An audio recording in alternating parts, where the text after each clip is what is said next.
Good evening, ghouls and genre jumpers. Tonight on Coffin Talk, we tear through the haunted vault of crossovers, both legendary and lunatic.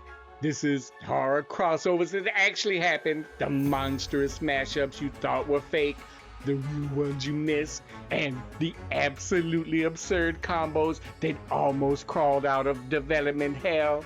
Let me guess, we're starting with Freddy versus Jason? Oh, of course, I know we've spoken about it before, but Freddy vs. Jason, a decade of false starts, rewrites, and fan rumor finally paid off with the supernatural smackdown. Freddy the Dream Demon, Jason the machete-wielding mama's boy. Critics were mixed, but fans, we showed up like it was WrestleMania. Now, this actually started in one of the Freddy movies at the very end. Oh, but no, Jason Goes to Hell, right? Jason's mask is on the bottom and Freddy reaches up through hell and grabs it. Ah, that image sent everyone into a tizzy. Ooh, a fun fact. There were talks of Pinhead showing up at the end as a cliffhanger. Shall we begin? New Line didn't have the rights. Ooh, but just imagine. So it was almost Freddy versus Jason versus Cenobites? And let us not forget Alien versus Predator, even though I've tried.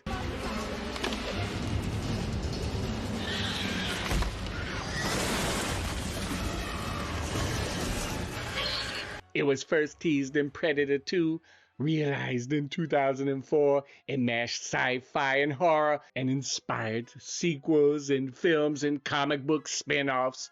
Not high art, but certainly high body counts. Ooh, then came Godzilla vs. Kong.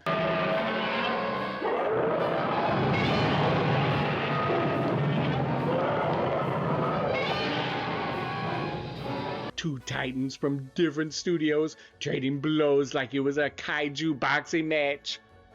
The lore made your head spin, but the spectacle, chef's kiss. Oh, now, the crossovers that almost happened. Let us mourn the monsters that never made it. As we spoke about in our last couple of videos, Freddy versus Jason versus Ash.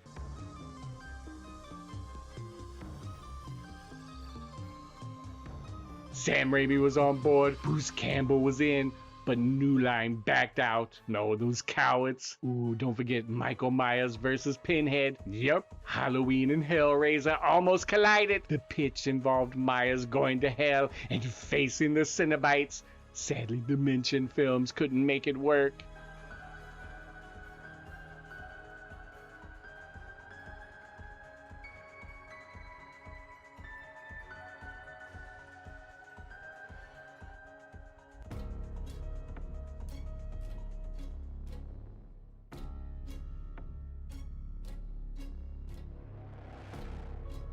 I am pain.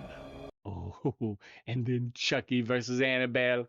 This one got buzz as a joke that became an actual proposal. Brad Dourif was in, but James Wan didn't want his porcelain queen sharing the screen. Missed opportunity, Jody. Oh, you forgot Jeepers Creepers versus the Leprechaun. Briefly, and Leatherface versus Candyman. That was a thing, right? Thank the right issues for saving us or denying us. It's a fine line, Jody. Okay, these ones are real, and we dare you to Google them. Or just watch them. Find them and watch them. They're all over the internets. Like Scooby-Doo meets Batman, and Scooby-Doo meets the Harlem Globetrotters, and the Addams Family.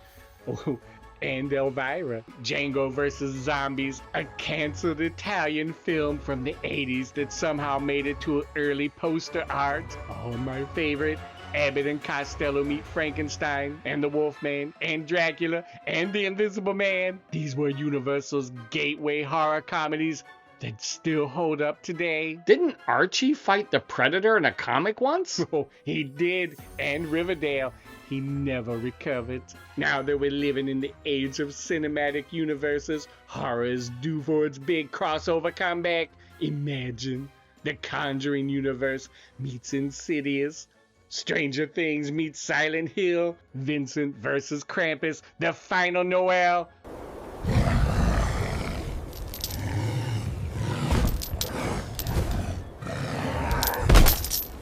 Oh, I'd wear that merch.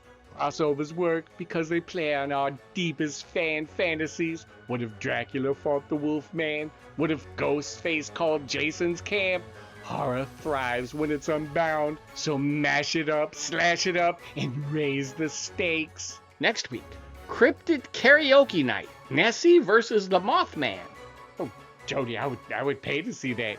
Until next time, dear viewers, stay monstrous, stay merged, and never underestimate horror handshake across the universe, sweet screams, and crossover dreams. Hit the like and subscribe button. Tell us in the comments below which one would you have died to see. Good night.